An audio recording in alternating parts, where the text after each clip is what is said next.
15 స్థానాల్లో ప్రస్తుతం వైసీపీ కనబడుతున్నటువంటి పరిస్థితుల్లో 160 స్థానాలు కొంతమంది టీడీపీ నేతలు దీన్ని ప్రెడిక్ట్ చేశారు.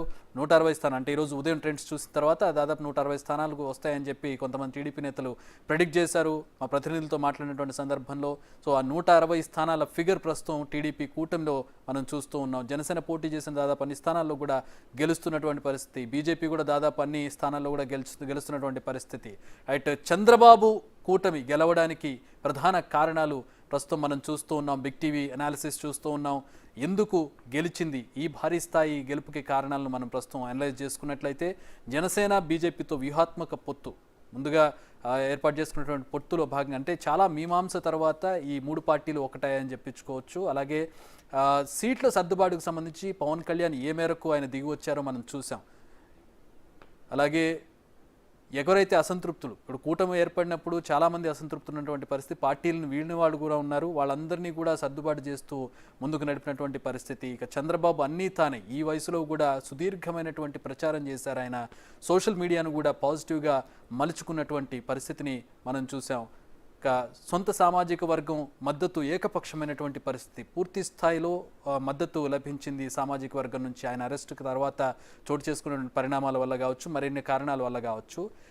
ప్రత్యర్థి బలహీనతకు సంబంధించి సాధారణంగా లాస్ట్లో మనం ఒక ఎలిమెంట్ చూడవచ్చు, ల్యాండ్ టైటిలింగ్ యాక్ట్కి సంబంధించి ఆ బలహీనత మీద భారీగా దెబ్బ కొట్టిందని చెప్పొచ్చు. టీడీపీ చాలా బలంగా ప్రజల్లోకి దాని మీద వాళ్ళు చేసినటువంటి ప్రచారం సక్సెస్ఫుల్ అయింది. అలాగే డిఫెండ్ చేసుకోవడంలో వైసీపీ అక్కడ వైఫల్యమైనటువంటి పరిస్థితి.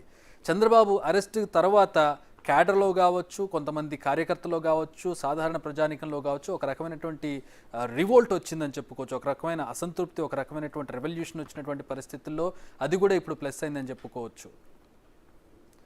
బిగ్ టీవీ 7 పాయింట్స్ మనం చూస్తూ ఉన్నాం. చంద్రబాబు సక్సెస్ అవ్వడానికి గల కారణాలను మనం చూస్తూ ఉన్నాం. ఓటమికి వైసీపీకి అనేక కారణాలు కనపడుతూ ఉన్నాయి. అదేవిధంగా చంద్రబాబు సక్సెస్ అవ్వడానికి, కూటమి సక్సెస్ అవ్వడానికి కూడా అనేక కారణాలు ప్రస్తుతం మనం చూస్తూ ఉన్నాం. చంద్రబాబు రాజకీయంగా సుదీర్ఘమైనటువంటి ప్రస్థానం ఉంది. ఆయనకి ముఖ్యమంత్రిగా అనేక సార్లు పనిచేసినటువంటి సుదీర్ఘ అనుభవం ఉంది. అలాగే ఎంతోమంది కీలకమైనటువంటి నేతలను చూశారు.